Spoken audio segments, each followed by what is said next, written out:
Micah Parsons might want to be a Baltimore Raven. We've got a lot to discuss on today's episodes of the Edge Rushers' comments about Lamar Jackson and also the comments about his own head coach. Things might get very interesting in Dallas over the course of the next couple of weeks. Welcome into Ravens Rundown, everybody. I am your host, Joey Peterson, and I got a goal for us today, and it's for us to beat ourselves. Let's improve. Let's get better, because what are you doing in life if you're not trying to get better every single day, every single month? Last month's best video, likewise, was 310 likes. I want to break that today. I want to shatter that today. Let's at least get 350, okay? That's the standard of this channel. It's a new decade. It's a new year. It's a new life right here on Ravens Rundown. Let's get 350 likes today.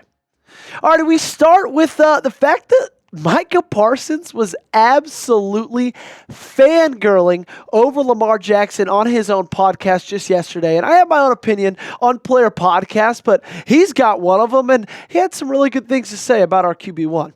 The throws, what Lamar is doing right now, it's not even comparable. Lamar should be the clear frontrunner for MVP. He's just looked unstoppable. He's confident. His receivers seem confident. Just everything about them just seems way more confident, man. Lamar is just that guy.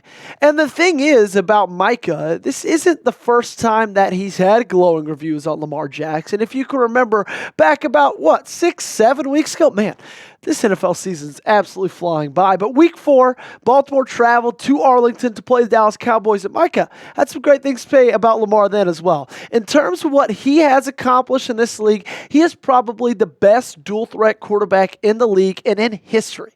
Today, 2-time NFL MVP, Heisman Trophy winner, multiple playoff runs. What he has accomplished so far is truly admirable. And guys, again, just absolutely fangirling about him. These are things that I'd expect my 13-year-old sisters like 5 years ago to talk about Harry Styles or Justin Bieber or what's it, Robert Pattinson with the Twilight days. Those are the things that I'd expect to be said about a guy like Lamar Jackson. And we got Micah Parsons, who's not only a grown man, but is a grown man who plays for another football team, talking that highly of your quarterback. That's something that perks some ears a little bit, okay? I got a question before we get into this a little bit more. Do you think Micah Parsons wants to be a Raven? You might not think so now. I think maybe in a little bit I might convince you so. But if you think yes, give me a Y. If you think no, give me an N. You're about to get hit with the YouTube ad break, so to make that time go by a little bit faster, take advantage of it. Scroll down in the comment section, find the pinned comment, and reply for me.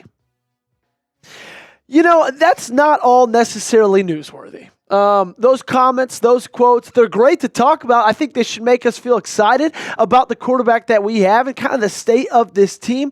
But that's not necessarily a video in of itself, right? That's not news in and of itself. But if you pair that with what he said about his own coach, just 3 days ago, 2 days ago on Monday, after the Cowboys' 4th straight loss against the Eagles at home, man, you kind of start thinking, is he plotting some things? Does he want out? He was asked about Coach Mike McCarthy on Monday, and this is what he had to say. He said, "That's above my pay grade, whether Mike is coaching again next year. You want to win games, and you do great things with those type of legends," talking about Zach Martin, "who put in more time and more work than Mike McCarthy ever did. Those are the kind of guys that I have so much sympathy and hurt for." Yikes. That does not sound good, does it?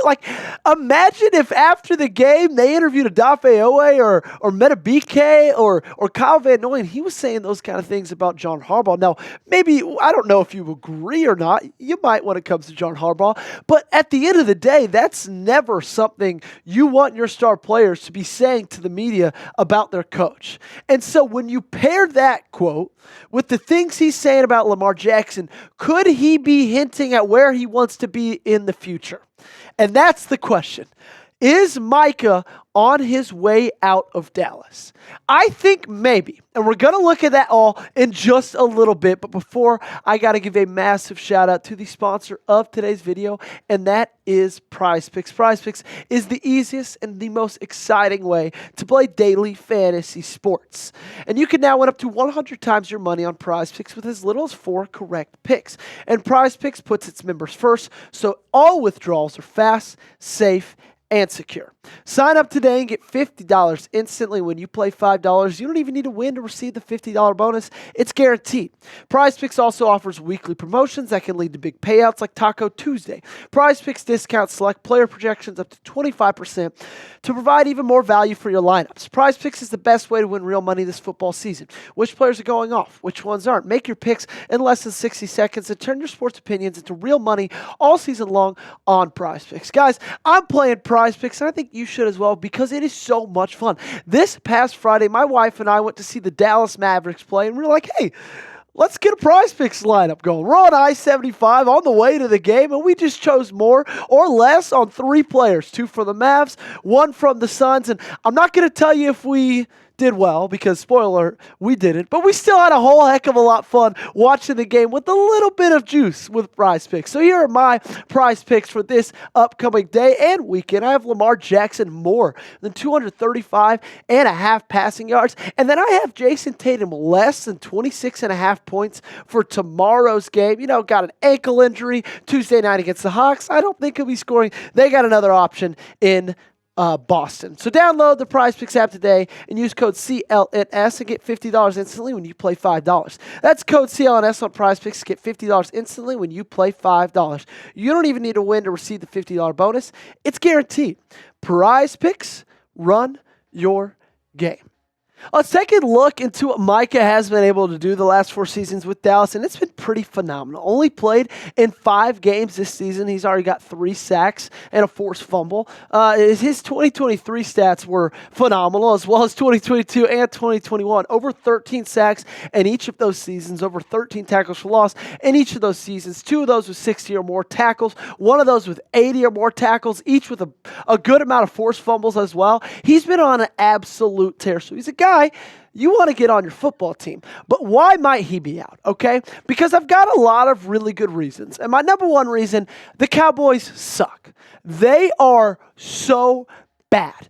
And with the amount of money that they've got towards their stars and CeeDee Lamb and Dak Prescott, you might be thinking, okay, they might need to rethink and maybe need to get more for a guy like Micah Parsons. Because right now, as of 2025, 46% of their cap space is going to Dak and CeeDee. 46, almost half of all their money on the cap is going to Dak and CeeDee. 2 players, $125.4 million. In 2025, that's the final year of Micah Parsons' rookie deal. And the other question is, when you take in all these things into account, is do they have the money to pay him, okay? And so my projection for this all with Dallas is I think they've got 2 really good players in Dak and CeeDee, or 1 really good player with CeeDee, a fine player with Dak Prescott. They've got a lot of their money towards those guys. The rest of their roster isn't that great. They're going to have to rebuild. So what do you need to do to rebuild? You need assets in the draft. And what is getting assets in the draft team? That means trading players away, okay? Because if you pay Micah Parsons after 2025, you're going to have to pay him a lot of money. We'll look at that in just a little bit. But then that's like what? Probably 60% of your cap just on 3 players, maybe even higher than that. That's not winning formula in Dallas. So I think you got to trade Micah Parsons away, see what you can get for him. If you want Micah on the Ravens, do something for me. Let me know by liking the video. Let's look at the money on Micah, okay? Let's look at Micah's money. Parsons is not a free agent until after the 2025 season, okay? Dallas exercised his 5th-year option in the spring of 2024. The spring of this year, that means he's set to earn $21.2 million in the 2025 season. But I've got a feeling he might be on a little bit of a contract holdout in this offseason, okay? He knows how valuable he is to that team. And he knows the amount of money that edge rushers are getting right now. If you look at the highest paid pass rushers, Nick Bosa, top of the bunch with $34 million. Josh Allen at $28.25. Brian Burns at $28.2. TJ Watt, $28 flat. Myles Garrett, $25 flat. If you look at just those top 5 guys, Micah has all the argument in the world. I should be paid more than Josh Hines Allen. I should be paid more than Brian Burns. Maybe not as much as TJ Watt or Myles Garrett, Nick Bosa. I don't know if he has that kind of an argument, but definitely with those two guys, okay? And so you look at the fact that they're already paying Dak and CD 46% of the cap in 2025. He's probably going to want somewhere around $30 million. Can they fork that over? I don't think so. The Ravens' cap space as of right now for 2025 is sitting at $17.03 million. That's a whole hell of a lot better than it is right now. Now, you do have a lot of pending free agents. You do have a lot of decisions to make. But where they're sitting right now, money-wise, is not bad at all for the 2025 season. But my take on all this, the toughest part on all this, is that you would have to trade for him. And then you would likely have to pay him. So you'd have to give up a lot of assets to get him, and then you'd have to pay him a lot of money to keep him here, okay? And so I don't know if it's worth it for that stint of like the things you'd have to give up both in a trade and both in money. Now, if this was his final year and he was set to be a free agent in this summer, I'd say, hell, back up the brakes truck. Give him as much money as it takes, okay? Get him on this football team. But you're going to have to trade away assets, and then you're going to have to pay him. And I just don't know with the amount of players that you have on this team that are probably set to make a good amount of money in the next couple of years. I don't know if it's worth it. I don't think you should hamstring yourself, kind of like what we're seeing in Dallas right now. He'd be a big help, though, because right now this Ravens pass rush, they do rank 4th in the NFL with 31 sacks.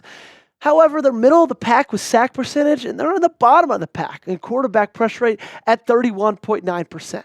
So if you get Micah in Baltimore, man, you'd see an uptick in all those numbers. And I think every single person in the AFC and in the NFL would be really scared to face Baltimore on both the offensive side and the defensive side of the ball. Thanks so much for tuning in, everybody. We still are in the middle. It's Wednesday. We still got 3 or 4 days left of our week-long sub battle with the Pittsburgh Steelers. They had a big day yesterday, overtaking us. They're now leading us by 12. So if you're still watching right now, and if you haven't already, help us beat our biggest rivals by hitting that sub button.